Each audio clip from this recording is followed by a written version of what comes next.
กันมาแต่ศาสตร์ก่อนแค่มาพบก็เสียเจ้าไป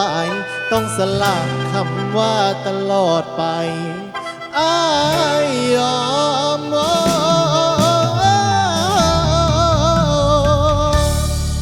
ให้จำอ้ายในน้ำผู้มาส่งทางได้มาสู่เคียงข้างเพียงชั่วคราวสิบอกคือต่อไปหลายกว่านั้น